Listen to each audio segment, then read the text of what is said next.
Greetings, God's people who are called to be holy and without blame before Him in Christ. We are continuing to study about the living faith. We are reading in Genesis chapter 15, verses 4 to 6 about the living faith of Abraham. We read that God calls Abraham outside, shows him the stars of the heavens, and asks him to count them. And the Lord says, "If thou be able to number them, so shall thy seed be."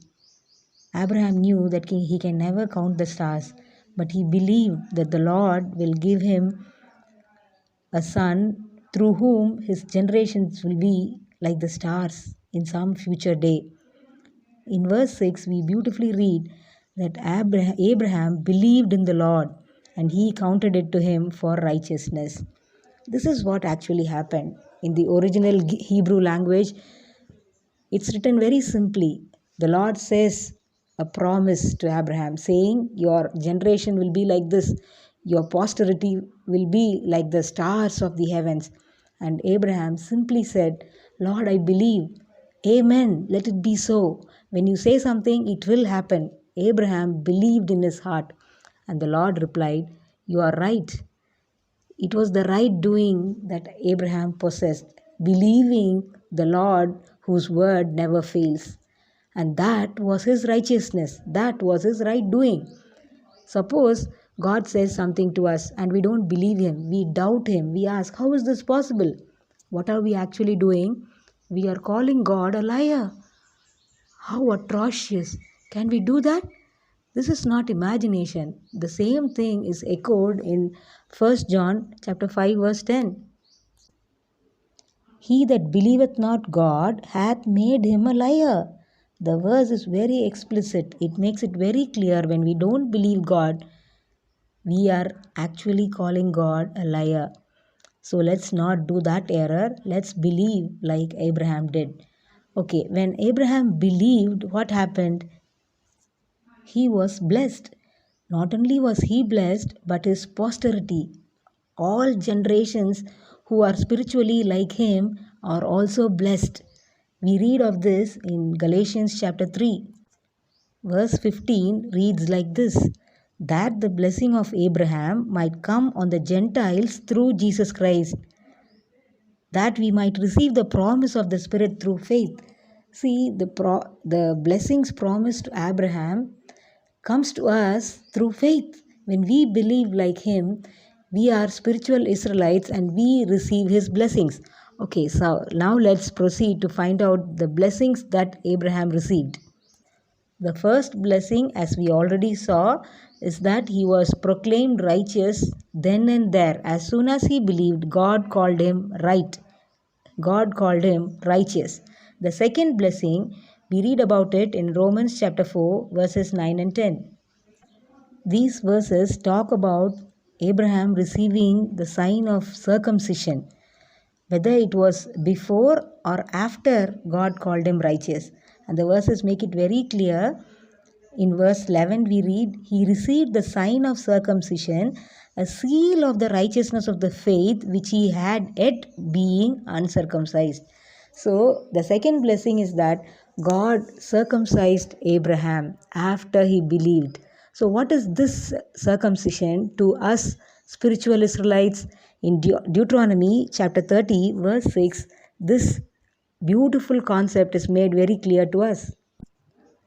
And the Lord thy God will circumcise thine heart and the heart of thy seed, to love the Lord thy God with all thine heart and with all thy soul, that thou mayest live. So this is the true spiritual circumcision, the circumcision of the heart, where the heart is made to love the Lord wholeheartedly. This is not possible in our own strength. We are all selfish beings who cannot love God supremely. But this is given as a sign of our belief, of our faith in God. When we believe God's word, the first blessing is that we are declared righteous. The second blessing is that we are given a new heart, a heart which can love the Lord with all the strength and heart and everything. We can love the Lord truly selflessly, and also the others whom the Lord loves. This is made very clear in Ezekiel chapter 36, verses 26 and 27.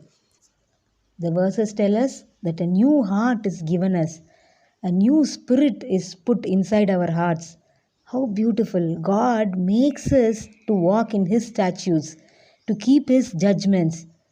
Everything He does because we believe His word in the first place. So, this is the second blessing. A new, obedient, loving heart is given to us. And what is the third blessing? We read of the third blessing in Romans chapter 4. In chapter 4 of Romans, verses 6 to 8, we read about the blessing that was given to Abraham. According to David, Paul enumerates these things in the verses.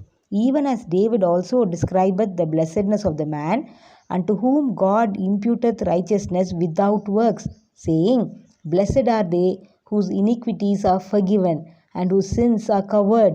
Blessed is the man to whom the Lord will not impute sin. What a blessedness! The Lord cleanses our record. He takes sin away from us. He purifies us. All our sinful record is cleansed because we believed. This was Abraham's blessing. It is our blessing today. So, the threefold blessing that Abraham received by believing are these. The first one is that we are declared righteous. The second one, we are given a new heart which will work the works which are necessary according to the law. It is not us striving to do what the Lord needs, but the faith which is kept in our heart working. It changes our heart, gives a new heart which constraineth us by His love and does the work. Amazing love. And thirdly, all our sinfulness, all our sinful deeds are taken away from us when we believe. What a wonderful blessing. Amazing blessings. Let us claim them by faith and live a life according to His righteous law and be ready to receive Him when He comes in the clouds of heaven. Amen.